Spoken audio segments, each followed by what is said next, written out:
So the early risers in the audience just heard a remarkable statistic, and that is that if you look at pipelines, there's less than 10 products in the pipeline for opiate disorders and greater than 1,000 for oncology. And so our second session today will be chaired by Lynne Zydowsky, and is titled, I think, very nicely, Cancer in a Time of Disruption. So I'll invite Lynne to introduce her panel and take the stage. Thank you so much. And thank you, Dr. Hellman, Dr. Vagelis. On behalf of Joel Marcus and myself, we're honored to be participating again in the Galien Forum. This morning, we're going to have a very candid discussion about cancer.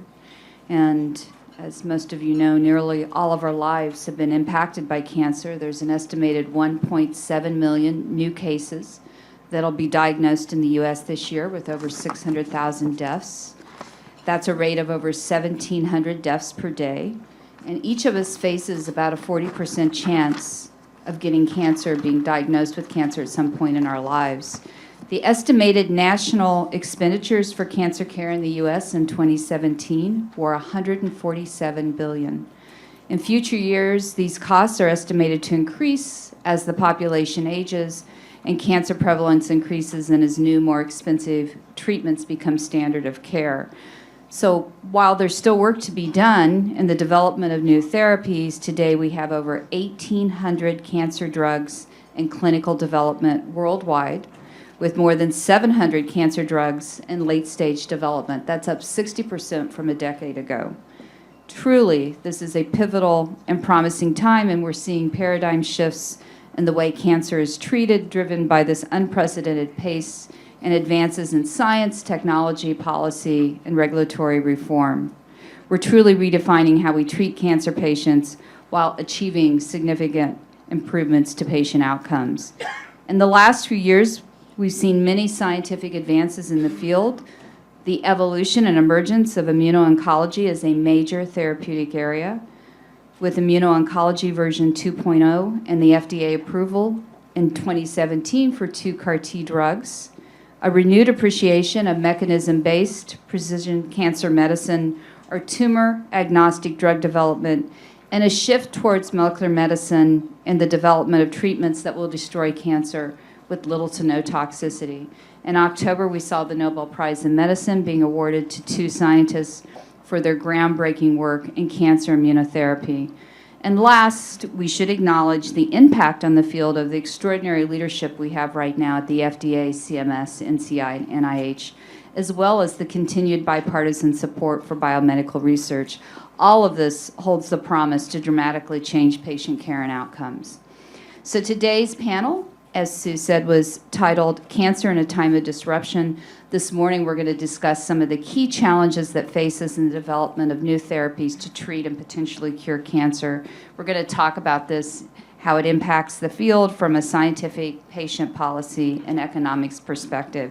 I'd like to introduce my panelists. To my left, I have David Schenkein, who joined Agios Pharmaceuticals in August of 2009 as the Chief Executive Officer and a member of its board of directors. He's a hematologist and medical oncologist for more than 20 years. He serves as an adjunct attending physician in hematology at Tufts Medical Center. Prior to Agios, he was at both Genentech and Millennium. To David's left, we have George Demetri, who's the Senior Vice President for Experimental Therapeutics at the Dana-Farber Cancer Institute and Associate Director for Clinical Sciences at the Dana-Farber Harvard Cancer Center. He's also Director of the Ludwig Center and Professor of Medicine at Harvard Medical School. He has focused his career in precision medicine using translational research to understand and treat distinct subtypes of sarcomas as well as other cancers. He was a pioneer in the development of Gleevec for one of the first target cancer therapies to treat a molecular-defined subset of sarcoma.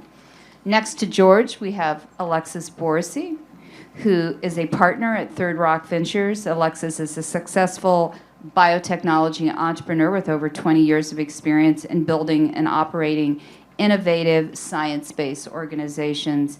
Since joining Third Rock to focus on the formation, development, and strategy of new companies, he's played key roles in many of their companies as chairman or as acting CEO. And next to Alexis, we have Lee Newcomer, who was the former Senior Vice President of Oncology and Genetics at UnitedHealthcare. Lee now spends his time creating new approaches to make cancer care more effective and affordable. He utilizes expertise in medical oncology, health plan strategy, operations, health services, research, finance, and communications to find disruptive methods for improved treatment of cancer patients. So I'd like to thank my esteemed panelists, and I want this to be a really interactive discussion amongst the panel, and then we'll open up at the end for probably 10 or 15 minutes of questions. So maybe we'll start. I want you all to feel free to answer any of these questions, but maybe we'll just start to get it started with you, David, and Alexis, and we'll take kind of the scientific perspective. So the first question I had was, with so many scientific and technological advances of late, some say now that everything is druggable. The face of cancer looks very different today with treatments like CAR-T.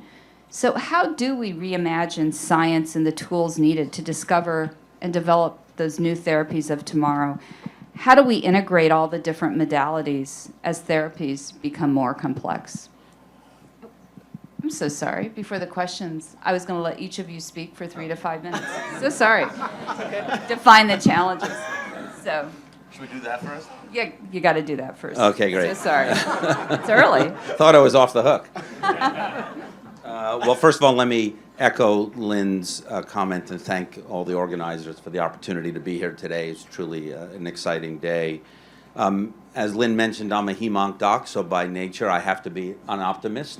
And as such, as I'm incredibly optimistic about the explosion we've had in our understanding of cancer biology, which has led to some really important new medicines that have come forward over the past several years. And when I think about the challenges, though, because that's where you've asked us to begin, the area that I'd focus on right now is I'm still frustrated that the large majority of the medicines that are making it all the way through the system still lack a precision to them.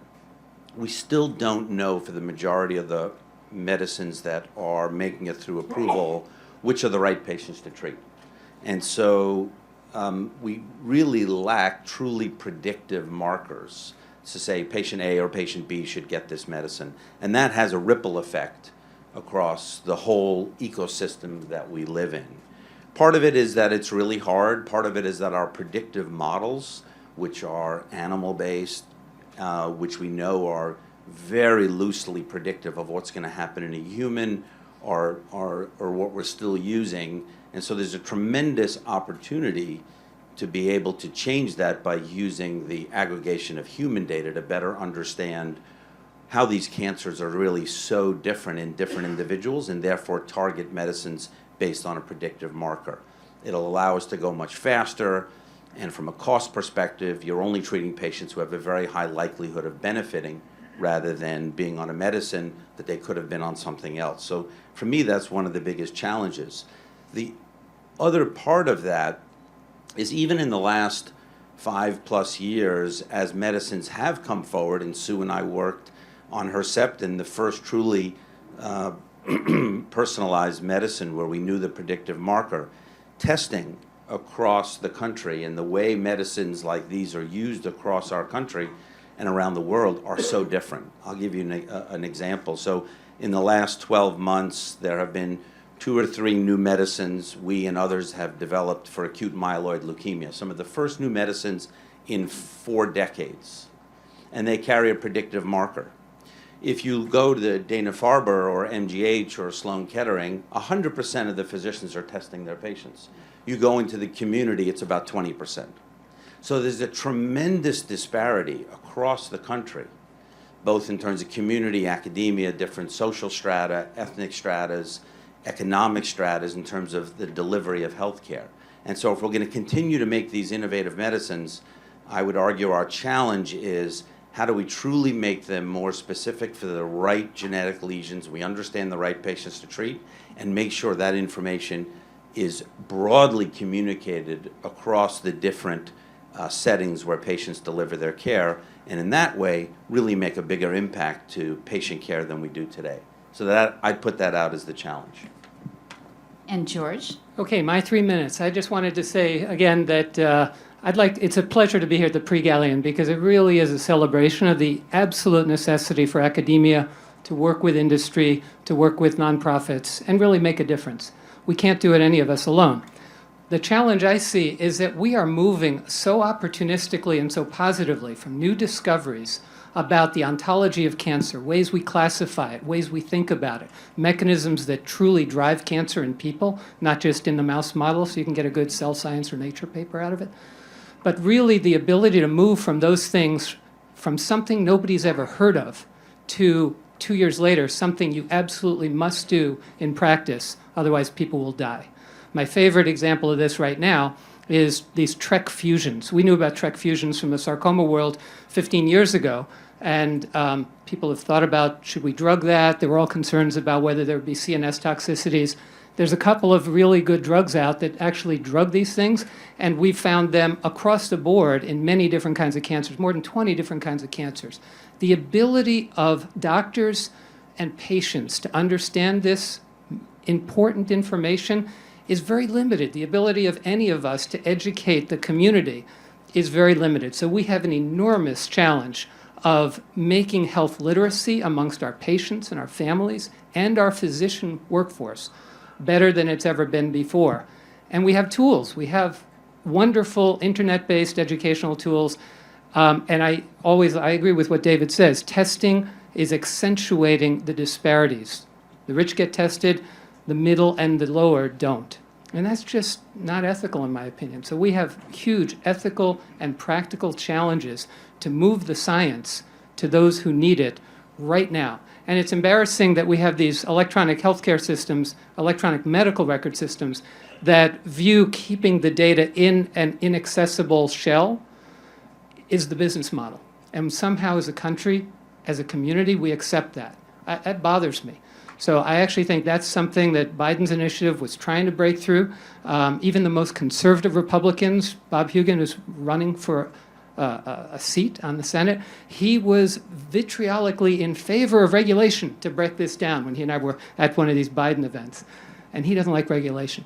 So it's kind of fun to watch the world look at the challenges we have scientifically, socially, ethically, politically, and try to figure out how we're going to come together and find solutions for this. Because I do believe that the public and our patients think we're already doing that better than we're doing. So we have a challenge ahead, but we have so much great science to move forward and help people. It's a great time. Alexis? So I agree very much with both what David and George have had to say. I think, for me, one of the great challenges in cancer is how can we substantially up the game? So I think there have been some amazing advances over the past decade, but if you take a couple of the examples that David and George were talking about, where we do know exactly what patients to put to give a certain drug to, and we do have great results, oftentimes what those great results fundamentally look like is 70, 80% of those patients get a response, which is spectacular. And that response lasts for a year or two before the cancer evolves around it and breaks through.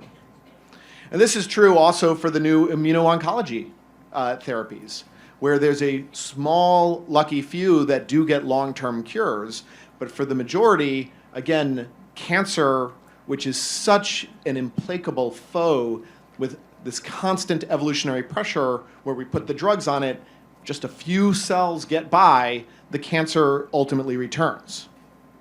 And so I think a grand challenge for us is how do we solve that? And I think there's two general different approaches that are very, very different strategies. One is there have been cancers that we have cured, and in the past that was by higher combinations, agents figuring out the right 3, 4, 5 way of agents to attack. And in late-stage cancers, we need to figure that out because we know just one drug is not enough. The cancers evolve around it. The other side of the equation, which we also know from diseases that were almost pre-cancers, they were growth neoplasms, but not as genetically deranged as what many, many cancers are. For some of those, we have turned them into more chronic diseases where the therapy will keep the cancer at bay for a decade or longer, effectively achieving functional cures. And so a grand challenge, I think, for us today is either on the late stage, how do we figure out the right sophisticated combination strategies to truly defeat this very tough foe? Or can we figure out how to detect cancers earlier? And of course, there are some types where we've had successful screening paradigms in place, whether that's cervical cancer, whether that is colorectal cancer, amongst a few others. For many other types of cancers, we've had no form of earlier detection. Are some of the liquid biopsy, the ability to very sensitively detect cancers, will that allow us to move detection for many patients to an earlier point in time? Because cancer, when we can pick it up earlier, oftentimes we can in fact cure it. Sometimes just with surgery or with radiation or with molecular therapies. So can we find it earlier? But while we push to find it earlier, can we avoid unnecessary interventions? Because the reality is that all of us probably have cells that could be cancers in our bodies all the time, and the body takes care of it. And they come and they go, and your natural systems in the body take care of it. And we've seen before in various early detection paradigms, and you can see it with mammography or with PSA testing for prostate cancer, enormous question and debate, finding things that are true, they are a cancer, but where the interventions can cause substantial health issues for some things that may have never caused a clinical problem, that may have never turned into a full-blown late-stage cancer. This is a very tough question and challenge. So can we create early detection much more broadly for the cancers we cannot do it today, but can we be wise enough to know when we pick it up earlier when we should take action and when we should not? And Lee. So I'll take a little different tack. When David and I were beginning practice, we had at most 6 drugs that we used on a fairly frequent basis, and all we would do is mix the combinations and hope they worked. And unfortunately, 40% of our patients in the practice each year would die. It was a tough time. This is exciting. I mean, we now have a couple of hundred medications. Survivals are improving. And all of us want to see that get more and more prevalent and have more access. But there is a but. Sitting on my desk for the last 6 years is a graph that I took out of a paper that was published in 2011. And the researchers in that paper tracked 2 things. They tracked the average U.S. household income, and then they tracked the amount of money it would take for a family of 4 to buy a healthcare insurance plan and pay their out-of-pocket expenses. And as you watch those 2 graphs, basically they took data from the previous decade, trended it, and just took it out, assuming the trends would stay the same. There have been some minor variations. U.S. household income actually went down for 8 years instead of up. But they're pretty close. And if you watch that, we've already passed it takes 50% of U.S. household income to buy health care. And we will be at 100% within a decade. So if current trends continue, 100% of U.S. household income will be required to purchase health care coverage. Now, that's not going to happen. Our economy can't tolerate it. But it does mean that we have to start thinking rather radically about what it is we will change if we want to see this kind of innovation proceed. We've got to come up with strategies already alluded to in the first 3 speakers about what can we do to bring the overall costs down so that we can continue to afford innovation. And as I look across the Atlantic, I see a lot of countries who are already beginning to shut down some innovation because they're at a crisis point already. The second thing I think we have to keep in mind here in the United States is that we may in fact have 2 economies. Half of the U.S. population can't get their hands on $2,000 with a 30-day notice. according to the National Bureau of Economic Research. So we have a very large part of our country that I would argue is living day to day. And when they get a cancer diagnosis or any other chronic illness and suddenly find that they need to show up with $400 or $500 additional money in order to buy their medicines or get their therapies, they're dropping out of the system. And I don't think as a policy that's what we want in the United States. So big challenges, but I think surmountable ones, and we can do something about it. Okay, thank you. Now we'll start with the questions. So, so sorry, guys. So the first question, again, going back to kind of this idea that maybe everything now is druggable and treatments are very different than what they were in the past. So how do we reimagine science? How do we reimagine the tools that are going to be needed to take us forward into the future? And how do we integrate all these very different modalities? So I'll start with you, David. Sure, that's an easy one. You sure you don't want to start with Alexis? So, I mean, there's a couple of areas where I still think there's a lot of efforts that are beginning to happen now that really going to try and change the game. One of them is, again, as I mentioned before, the way we discover targets today is still largely based on technology from several decades ago. And we're beginning to see the ability to aggregate large amounts of human data, whether it's the UK Biobank or the work that Regeneron's doing with Geisinger and other systems where we can truly get human genotypic, phenotypic data and really understand what are the targets that are valuable for us to go after.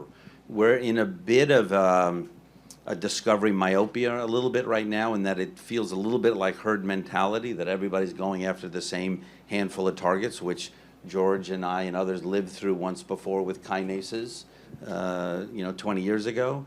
But I do think that one of the areas that I think we need to focus more on is really understanding human data. George mentioned it. A lot of the data that we're collecting on patients in our clinics sit in that clinic and are not accessible to anybody else. So I think the ability to really look at these large banks of human phenotypic data with genetic data will allow us to really pick the targets that are the ones that are worth going after. Because while it is getting potentially easier to drug more and more targets, that doesn't mean they're the right targets to drug and where we should be spending our resources, nor does it mean that we need 10 companies all going after the same target at the same time. I'm not sure that's all that productive for the system. Alexis? Yeah, no, I would agree, Dave, very much with what you just said. And I think we are tantalizingly on the precipice of being able to do what you described, but it's not quite there yet. Data is still out in various data islands, or in various, you might call them private islands. Some efforts are, there's some governmental efforts. Some of those governmental efforts from some countries around the world are more open. Some of those are more closed. There are clinician society efforts. Some of those are more open. Some of those are more closed. There are private companies that are trying to aggregate data or generate it directly themselves because they are the electronic health record companies or part of the backbone and infrastructure. And you can begin to see some of the pieces of how it can come together. When you try to do it right now, today, it's actually still at that maddeningly difficult. And you end up out in conversations, and I have a couple new drug discovery efforts right now that are trying to do exactly what David just described. And the reason I said we're at that precipice of something really exciting, because you can talk to people, there's possibilities, and you'll get the enticement of large numbers. Oh, we could have 500,000, a data set of 500,000 cancer patients with their comprehensive genomic molecular annotations, with their clinical journeys, and whether they responded or not to what drugs. That would be incredibly powerful in helping to really understand the cancers, to suggest new targets, to suggest precision medicine approaches, to suggest combination approaches to truly defeat the cancers. But today, when you then break that down, you find out, well, actually, that electronic health record information is really not abstractable at all. And all the machine learning that everybody talks about coming in, that in point of fact, the way that it's really abstracted is you hire 75 oncology nurses, and in the back room, they literally are going file by file and coding it into a new data system, and that just doesn't scale all that rapidly. You then say, oh, the genomic data, well, actually, the payer systems aren't covering it entirely, so you get a hodgepodge, so that then when you take those clinical records and you decrease the number to which ones you actually have in a data form you can use, and you then merge that with where you really have the genomic information. Actually, the largest cross data set on that of high quality that I can currently find is 35,000. And then when you get into the 35,000, you actually find out that the data build is underway, and you can only access 4,000 of that 35,000 today. So I think we are about to be someplace amazing on it, but it's still getting there. And there's some issues of, this data at the end of the day, I mean, it's individual patients' data, right? There should be a share button, and those should be able to go into national or global. I guess today, depending whether you're a nationalist or a globalist, that's starting to become a thing, I guess. But should go into a broad, available data system, because that would be incredibly powerful for really trying to defeat cancer. But you can't. And there's lots of reasons why you can't, but it requires efforts, governmental efforts, it requires nonprofit efforts, it requires private investment efforts. It's challenging, but the potential is there. So let me just follow up on that for 1 second, because this has been going on since I was in medical school. When I was at Stanford in the late 70s, we were all worried. We had the first generation GECT scanner, and everybody was going, this is going to break the system. We can't afford it. How can everybody get a scan? And the answer is technology makes these things commodities, and they come down in price, and they become part of the network, and we accumulate. I remember running around looking at films, trying to find the films. Now they're all easily archived digitally. Technology has got to be the answer we find. And this is where we're pushing the technology envelope. Imagine if you had to choose, instead of getting a complete blood count, do you want a white count? Do you want a red count? Oh, I'm sorry. Or would you like a platelet count today? Of course, you get one test, $35. You get it all in a comprehensive detail that nobody in the 1600s would have thought would ever scale. And of course, technology makes it extraordinarily scalable, right? Patient draws their blood, 15 minutes later, Dana-Farber, we see all those detailed metrics. So where we are now is trying to figure out what we do with genomics, how you bring the price down, make it a commodity, how you save it, and then how you use that data. And that's a little bit of technology. It's a lot of our just hard work about trying to prove what's useful. And finally, getting the patients to be our partners in this. I love the Count Me In effort that the Broad, Dana-Farber, and now the Biden initiative is doing, as well as Project DataSphere. One thing I love about HIPAA in general, I don't love HIPAA, it kind of gets in the way of a lot of operational details, but if a patient says, I want Alexis to have my data, sign here, and Alexis has access to that data. The hospital can't stop it. That's a powerful tool on behalf of patients. So again, once we get there, we can get to that aggregation, find rare subsets, start putting all these other things on top, and really use the science to make the kind of progress we're all talking about, hopefully at a price that doesn't break the system, Lee. It's worth looking at England for this discussion, because Genomics England was a concerted governmental effort to become the leader in genetic information as well as clinical information. And yes, there was a personal reason. The Prime Minister's child had a genetic disease, but they've done what the Japanese did in the auto industry and what somebody else did in chips. It's a concerted effort by both industry and government partnering together, and it's working. And I think, quite frankly, they are the leader in the field right now. We have lessons to learn from them that could be very valuable here. Maybe now, just coming over to the medical patient treatment, greater than 80% of patients are treated in the community. And something that always comes up and we talk a lot about is, how do we get the therapies to the right patient at the right time?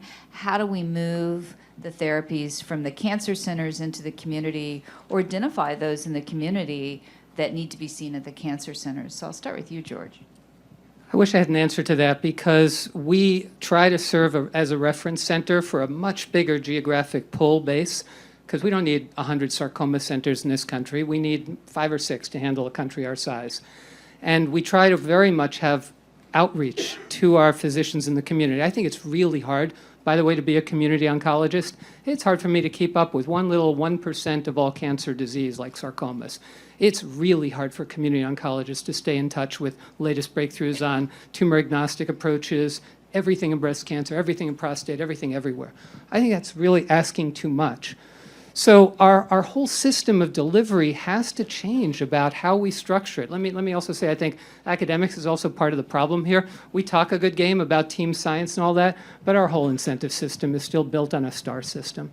It's still built on individual success, and I think this is where industry does much better than academia in terms of aligning efforts of many people for success. So that's also true in healthcare delivery, about how we set up the incentives to take care of a population. In the Northeast, I really like the idea of somebody not having to schlep all the way down from northern Vermont to Boston if they can get just run-of-the-mill adriamycin. But I need to know that run-of-the-mill adriamycin, a drug that's been used since 1972, is the right thing for that patient. So having that pathology expertise, using telemedicine support, all these kinds of things that sound simple, and yet the incentives aren't aligned from the big centers, from payment and other things, as well as, sorry to say this, but also egos involved in the way we structure medical care. So all of those all too human elements compound the problem with disseminating the best science, and we really need to work together across all of these different sectors. Yeah, I mean, just to add on to George's, and we've talked about this before, the other true fact, and it's an area where somebody could come in and try and disrupt the system, is that the way we deliver healthcare is largely no different over the past 3 or 4 decades. When you go to George's clinic, or when I go to see some patients, it really doesn't feel any significantly different from where it did when I was a fellow 3 or 4 decades ago. And so the actual delivery of healthcare, although the physician sits at the computer now rather than writing notes in the chart, is really no different. And until we change that, all of these ripple effects are just going to be harder and harder for us to implement. I'd be a little careful about that 80% number, in that it's probably, at least if you look at payer data, it's actually closer to 95%. But 2 things are going on there. One is that a lot of basic oncology, adjuvant therapy for breast, colon, et cetera, is still fairly straightforward and doesn't require academic oversight. And that's a big majority of those patients. There's no reason for them to go into the academic center. The other factor is socioeconomic. On the patient side, they don't want to travel.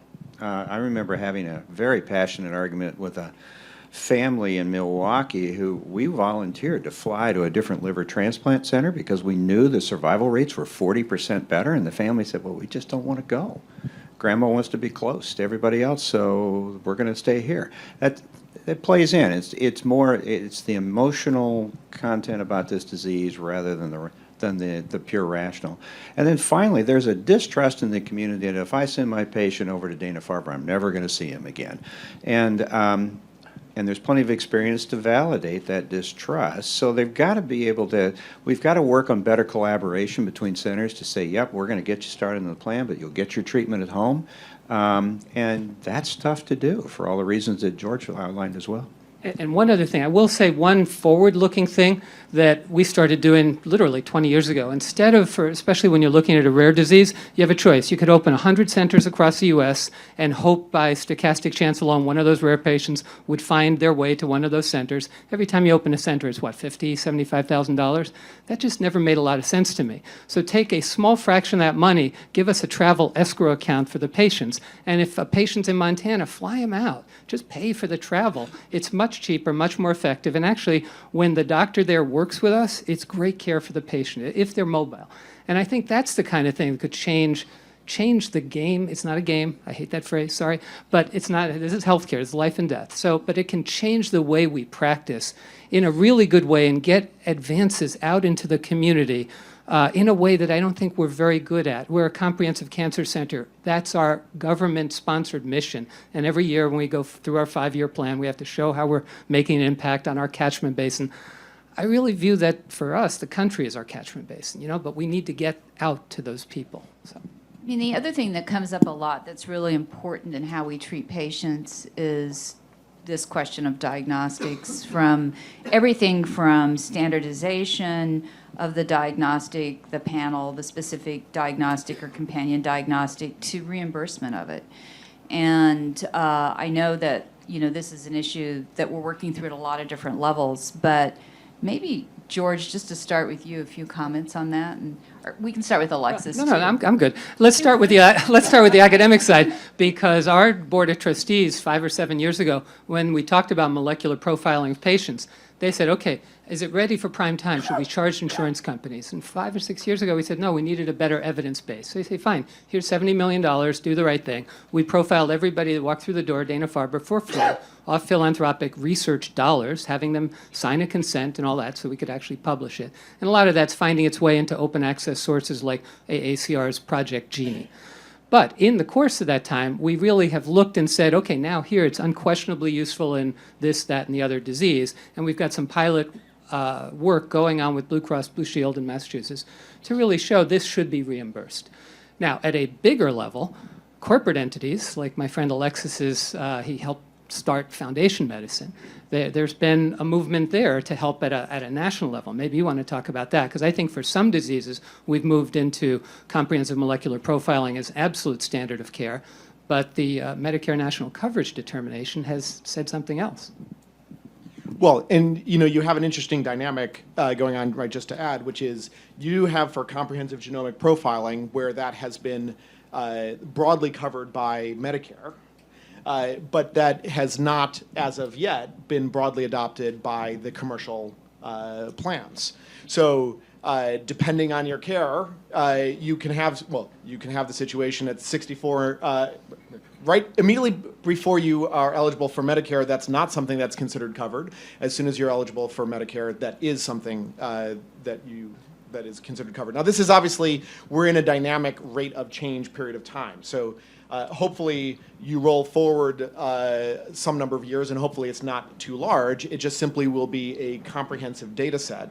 And we're getting more and more examples. The example was given earlier of the track fusions, which don't particularly isolate in any one type of cancer. They're a very, very low frequency event, maybe about 1/3% broadly distributed across cancers.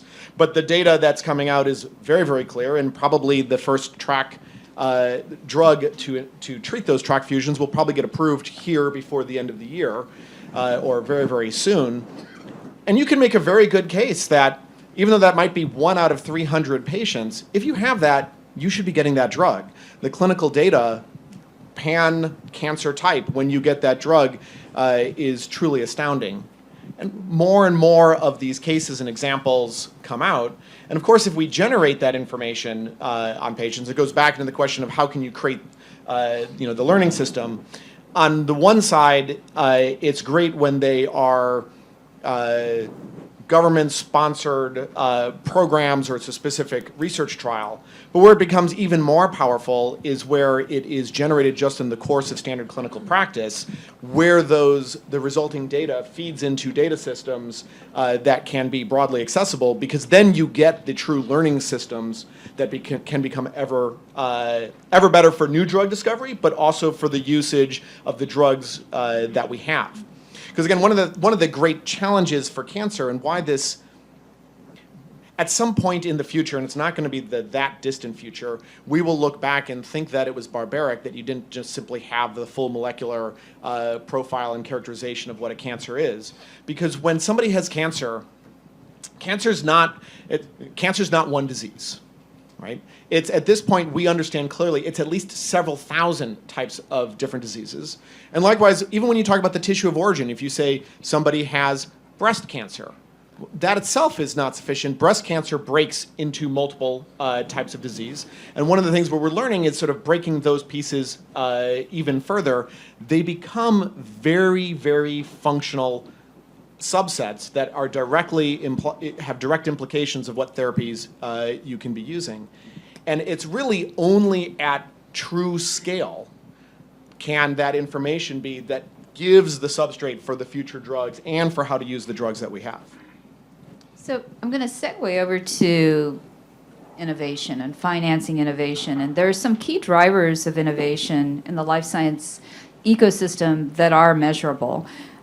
We've seen of late with the FDA and regulatory reform that we have a record number of approvals in 2018, 46 new chemical entities, 26% of those are from oncology.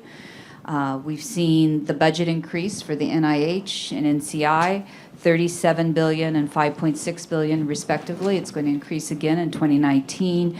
Medical philanthropy, we're seeing investments in oncology and other rare diseases. 2017, that was north of $30 billion. Industry continues to invest heavily in R&D. In 2018, that's predicted to be greater than $200 billion. And we continue to see venture investment, especially into the field of oncology. Just in 2018 already, we've seen $8 billion invest in oncology companies, and 39 oncology companies complete IPOs in the last year, raising $4 billion. So it's really a historic time, and it really sets the stage that we could do something profound. And I'm going to start with you, Alexis. Why is it so important that we continue to invest in innovation? And I think this topic will segue nicely into the next topic where we talk about value and cost. And again, I'm going to keep this focused on cancer. Well, thanks, Lynn. This has been a very robust time for probably the metric that matters the most is the one that you were saying, which is sort of the new drug approvals and the number of oncology new drug approvals and how a significant number of these are breakthrough therapies providing real meaningful benefits for patients, right? It costs a lot to do that. Let me first just sort of start by praising the federal investment in basic research, as well as the increasing amount of philanthropic investment in basic research. But that $36 billion for NIH has received broad bipartisan support, and it really is a crown jewel underlying the whole innovation ecosystem that's out there. Now, you also put out numbers. Industry, both existing companies and private investment, then puts another 200 to 300 billion on top of that 30 billion. So 30 billion gives a great substrate, but it's enormously expensive to go create new drugs. Actually, David, here to my right, currently has, by my calculations, the speed record for going from conception of the idea for a new drug to approval of that drug. Now, he was incredibly fast in doing that. That was 9 years. And the creation of drugs historically was a 15-year product development cycle, typically 15 to 20. Now maybe you can say it's 10 to 15. And have another company that we built. David was also involved in it in the earlier days. We're hoping if we get an expected drug approval next year that we can break that speed record and bring it down to 8.5 years. And I'm working on another one right now that if it continues to proceed as we expect, maybe we're going to be able to bring that in at 7.5 or at 8. That's still a really long time. And that's when everything works absolutely right. And so you have something that takes a lot of time and has an enormous amount of risk that is involved in it, which is to say it requires a lot of capital to bring it out. So you have this investment that has been made societally in understanding the molecular basis of cancer, and cancer is a genetic and genomic disease at its heart. And we're having so much potential now, as just talking about some of the great successes that have been referred to in the discussion, and there's many, many more that we could be talking about, but it does require those resources to go into it. Lynn, I'll make just one observation. You talked about a bunch of the numbers, and this is a boom time for biotech company formation, for biotech investing, for new cancer drugs. It's always important to take the long view of things. Biotech as an industry has been around for about 40 years now. If you start from the birth of the modern biotech industry with companies such as Genentech and Cetus and Amgen and Biogen, 1977 coming forward. There's 7 distinct cycles. We happen to be in one right now that might be one of the largest of those cycles, but these cycles come and they go because people get extremely excited and enthusiastic. Sometimes they get a little over enthusiastic, and there are corrections that come. The reason why this cycle has been the largest and deepest cycle so far to date is because, again, going back to that metric of things that work, the drug approvals that are really making a huge difference for patients, more so than ever, whether it's with the precision medicines, whether it's with the new modalities, whether it's with the immuno-oncology agents, just an incredible benefit that's been coming from this understanding of the molecular science. So as we think about innovation and how we pay for innovation, even with all this progress, we've not resolved those issues of cost and access. And hopefully, these are areas for breakthrough in the future. And, as we all know, cancer very often is at the center of discussions for cost of drugs, especially because of the expense of the new drugs and the fact, too, that they're used in combination. There was a new study that was published this month in the American Journal of Medicine that quoted 42% of patients delete their life savings during the first 2 years of cancer treatment, even if they have insurance. Yesterday, we heard a quote from the commissioner of the FDA, Scott Gottlieb, sounding a note of alarm over how hospitals are being paid for custom-built cancer treatments, suggesting that if the solution is not found soon, drug development could suffer. I'm extremely worried that if we don't adapt the approach to reimbursement soon, we may foreclose the therapeutic opportunities, Gottlieb said. One area he referred to was CAR T and the bespoke therapies that are involved with engineering individuals' patients' cells to fight the cancer. So I'm going to put you on the spot, Lee, and start with you. Just, even starting more broadly, how do we as a society address this in the near term? And again, I know we're going to have a panel later that'll talk about the economics, but, really focusing on cancer. So one of the unique aspects of cancer economics right now is that it's, I'm going to use the word a protected class. Both federal legislation and 42 states for commercial insurance have a law that says if the FDA approves a drug, you have to cover it, period. So there's no discussion of effectiveness, there's no discussion of price. And since those laws went into effect in about the mid-1990s, Peter Box published an article that shows the price of cancer drugs has increased 100-fold. Now, some of that is all the things that you just heard Alexis talk about. It is expensive to produce those drugs. And I would also argue that the other half, the both and here, is that with no restraints on pricing whatsoever, no market competitiveness, people are going to charge as much as they can.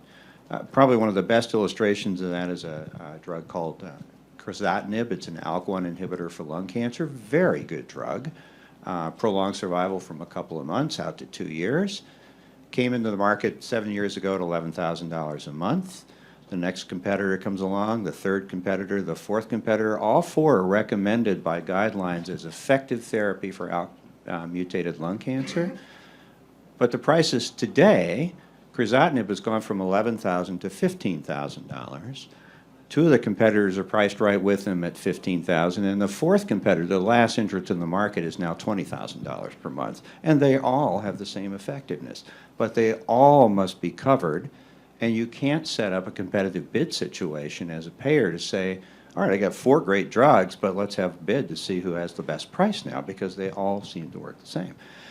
That's caused a distortion in the marketplace for us that I think is wasting money. And quite frankly, we want innovation. We don't need 3 more drugs that already do what the first pioneer did, unless they have some significant breakthrough difference, and most of them don't. So there is a both and. There's room for innovation. There's room to pay for it. But we should be getting rid of the inefficient things like Me Too drugs, or perhaps creating an environment where pricing isn't competitive and where pencils don't have to be sharpened. And we always talk about value-based this, value-based that, but, how do we really define, even broadly, how do we define and measure value? It's an interesting concept, because let's go back to George's CT scans, where we said 2 decades ago we'd never be able to afford them. And they've they've brought huge value to medicine. We don't do laparotomies anymore because we can look at a CT and figure out what's going on without having to crack that belly open. All good. But if we were to start calculating all the savings of those and bringing them back, that CT scanner ought to be $100,000 now instead of the $1,000 you spend.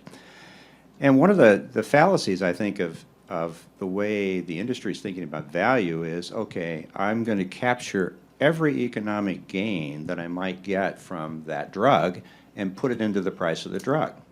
Well, to me, new technology should be lowering the total cost of care, not just capturing what's already been spent in a not-so-efficient system and putting it into the price. So you're going to see, I think, in the emergence of more value types of systems. ICER is a good example here in the United States, and certainly every European country has their own method of determining how much value there is in the drug. In the United States today, we don't have to worry about it. Whatever is priced is paid, but I think that day is eventually going to come to an end. And David, that ought to stir you up. Yeah. No, I mean, I think the other component of it, and it's been done, and it's being done more and more, is also only charging the system if the drug works. And so there are two components to that. One is, as I mentioned before, getting better at predictive biomarkers. So we know the right patients to treat based on their genetics or some other factor, and therefore you've restricted the patient population right out of the gate where efficacy, safety should be better. But the other is that we're going to, as an industry, we will not charge if the medicine doesn't work. The challenge with that is that, as you know, the effects we see with our patients are sometimes subtle. And they're not easy to measure, and we don't have the systems to measure it. And on top of that, we now have therapies which are truly extraordinary that are one time. So if I start a patient on a medicine that's quite expensive per month, but after the first month their cancer is progressing, okay, you're not going to be spending any more on that medicine. But if it's a one-time therapy and it has a great response, that's fabulous, but who's going to track that? And 3 years later, how do you go backwards? See, I don't think you have to get that complex. And to your point, when CAR T came out for acute lymphocytic leukemia with 90-plus cure rates, I didn't see a private payer anywhere in the country balking at $425,000. The only payer that hasn't paid is CMS. And they have set their DRG levels at about half what the charges are for the drugs. But that was undisputed value. Those kids would have died, and quite frankly, most of us had spent $600,000 to $1 million in their conventional treatments before they failed. It was a win all the way around, and pricing made sense without any quote value equation. So maybe we'll just open up to the audience for a few questions. Oh, here we go. Mike? Here we go. Hello. And if you could say your name. Sure. I'm Michael Rosenblatt from Flagship Pioneering. This last part of the discussion spoke about pricing, and of course there are special dimensions to oncology drug pricing. I wonder, I think maybe not widely known outside of the cancer field, is the markup by academic medical centers and other cancer hospitals on drugs that actually are on the order of 3 to 10 times the list price of the drug. This is in part 340B, it's in part other things, and I'm wondering what people think about that practice, whether it would fit with value-based pricing, and its contribution in the cancer field, which is so expensive to begin with, to overall costs. That's yours, George. Yeah. So, it's also coming from a I know. former dean of a medical school. Exactly, and Mike, I met Mike as our board of fellows at Harvard Medical School. So let me start by putting my academic medical center booster hat on, okay? So I'll put my academic medical center booster hat on and say, our system is so messed up that all the things that we do that are more expensive, training, research, keep going down the list, have to be paid for somehow. Philanthropy can't cover it all. It's an existential threat. The academic centers, the bastion of the foundation of anything that makes a difference in human or animal health. I mean, all these basic discoveries come from fundamental, curiosity-driven research, often funded by NIH, to crazy scientists like Jim Allison, who do weird things for a while with mice and eventually win the Nobel Prize. Okay? So that's the academic boosterism that says, and we need to pay for it, and this is a way of supporting that. Okay, good. Now let me put my liberal, I'm from Massachusetts, citizen hat on, and go, you know, I don't know how I can explain this to my parents, right? I'm not the first in my family. I am the first in my family to go to college. And when they hear the reality of what you just said, you mean, and if you've read this book, An American Sickness by Elizabeth Rosenthal, a little bit shrill on the liberal side. But on the other hand, she brings out what a weird, perverse market we have for funding, research, care, everything. And it's all bundled together. I would love to basically redesign the airplane while it's in flight. Try to figure out what value do the academic centers have, how do we pay for that publicly, privately, philanthropically, how do we make site-neutral payments for care that could be given anywhere the same? I like that idea socially. I'm worried that trying to re-engineer this particular airplane while it's in flight could really hurt what I see as a jewel in the crown of the world's research base, which is America. There's a couple of things America does better than anywhere in the world, all due respect to my colleagues who might be from other countries. I mean, we do medical research and fundamental science research really well. Every other country I visited kind of looks at our system and goes, you guys have a pretty good NCI there. That is really important to keeping the flow of scientific ideas going. So I don't know the answer, but I'm willing to accept the uncertainty, and I'm worried with Congress people, if they oversimplify it, really bad things could happen that could hurt patients in the end. And we shouldn't just point the finger at academic medical centers. Over 55% of the oncologists today in the United States are employed by hospital systems. Okay? So the second statistic to think about is that 85% of our major metropolitan markets are either a monopoly or a duopoly health system. So we've published this data from United. When we work with a private oncology practice, we pay about 28% margin for the drugs. Our national average margin for a hospital-employed physician, academic or community, is 156%. So not the 3 to 10 you're talking about, but unfortunately I have seen those examples. But on average, you're paying for the drug 1.5 times more. And the natural reaction is, well, boy, you must have lousy contractors. But when we go to the table to do contracting, and it's a monopoly system, we say, hey, that price is ridiculous. The response is, well, okay, contract over, you don't have any hospital beds, try to run your health plan. And you can't. So we end up paying that tariff. The hospital administrator will say, you know, I do have, the emergency room doesn't make money, the OB department doesn't make money, I have to take those margins to keep my whole system afloat.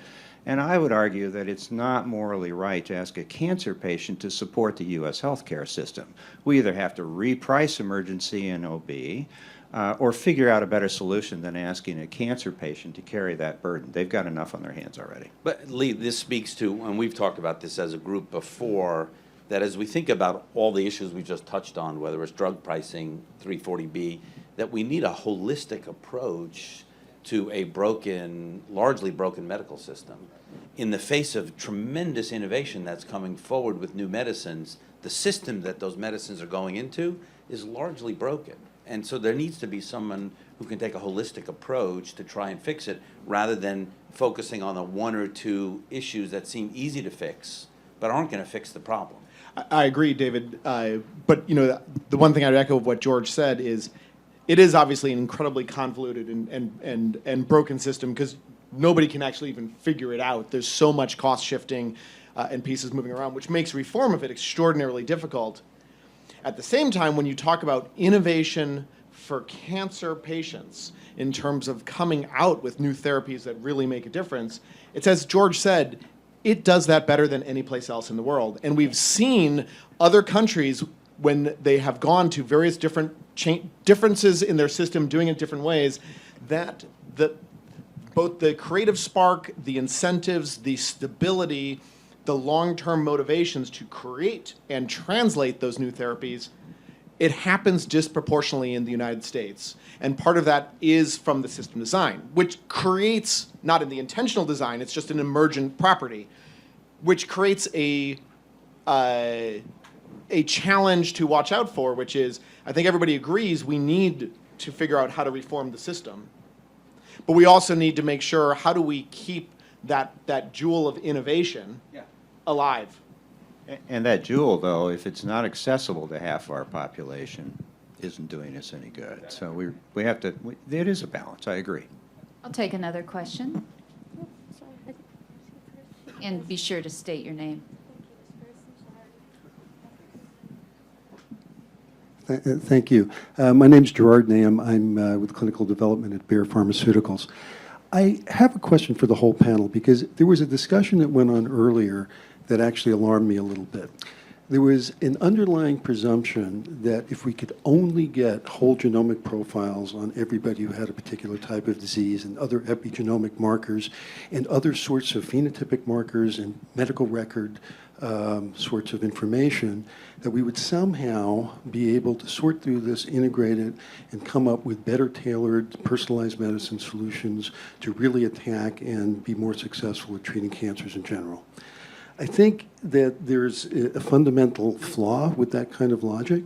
I think that, the numbers of permutations that you might imagine with all of this different types of data that we are going to be able to access is going to make its analysis, no matter what sorts of analytical paradigms we put together, really sort of hypothesis-generating tools that then need to be sorted through and tested on a one-by-one-by-one basis, which is extraordinarily costly. And so what you're alluding to, I think, is the idea of predictive biomarkers in general and being able to integrate all this information to be able to do that. But I haven't heard yet a very good paradigm for being able to operationalize this and really make it useful for patients on an individual basis. Jerry, let me start with one thing. I come from the home of genomic boosterism, right? The Broad Institute, Dana-Farber, all this kind of Levi Garraway. I actually I love Levi, don't get me wrong, but I actually think we've oversold genomics as the answer to cancer. It's an important base, but you layer on top of that epigenetics, you layer eventually on top of that proteomics, you're going to have to get multidimensional before we understand more than, pick a number, 30%, 35% of cancers. So I don't want you to think that we were trying to say, oh yeah, let's just do whole genome on everybody. We've already done whole genome on enough people to know it doesn't give us the information all by itself. I think what David said was genomics, phenotypics, getting those kinds of correlations is going to be helpful. But we still need bright scientists in the lab to give us cool new tools to understand cancer. Alexis was talking about the evolutionary push of cancer. I want a little test that can say, how unstable is this person's genome? I want that because I think it'll help us. So those simple little things that we don't have yet, that's to me what innovation is all about. It's things we haven't yet considered and companies that haven't yet been built. And don't get me wrong, I don't think any of us were trying to oversimplify this that way. Yeah, no, totally agree, and I totally agree with your statement that we may discover a novel target through these methods, but then we still go into a xenograft in a mouse and try and determine whether or not that's going to be predictive of what happens in a human. And there's not been as much advance in new models that are much more predictive. So a lot of the routines are still need to be changed because they haven't evolved. So I would agree. And I would just add, so I totally agree. To me, it's the data to generate the understanding of the molecular mechanisms. I think there is an open question of subtype. Are all cancers ultimately ends of one, which would be fundamentally problematic? I don't think that's true. And again, we can just take track fusions as an example of that, which the data is pretty clear at the moment. If you have a track fusion, the vast majority of time you are a track signaling dependent cancer, and that becomes a clear type. And there's probably in the world, in the developed economies, about 5,000 to 6,000 of patients a year that have that type of fusion. We'll see exactly how those numbers refine. It is worth mentioning, though, because what you talked about, which was just sort of the pure sort of data cloud, there is a strand out there. And that's happening very much from the biotech meets tech world, which is in the artificial intelligence, machine learning way of thinking, which is saying right now, just take all that data, put it up, and just do machine learning refinement, and teach it how to see cats, and it'll see cats, and it'll tell you what to do. There is no question there is a camp of people that say that is going to be sufficient. I think it's probably more likely there'll be particular circumstances and examples where that will become very powerful. For example, in reading radiography, some of the data that's coming out of that is showing that machine learning can be very, very powerful. In places where we just fundamentally don't even know if we're collecting the right data information sets and there's massive holes therein, then you probably are running more risk of overfitting. I think, unfortunately, with that, the light is flashing 0. We need to stop. So we have so much to say, but so little time. And thank you to the panelists. Thank you to everyone.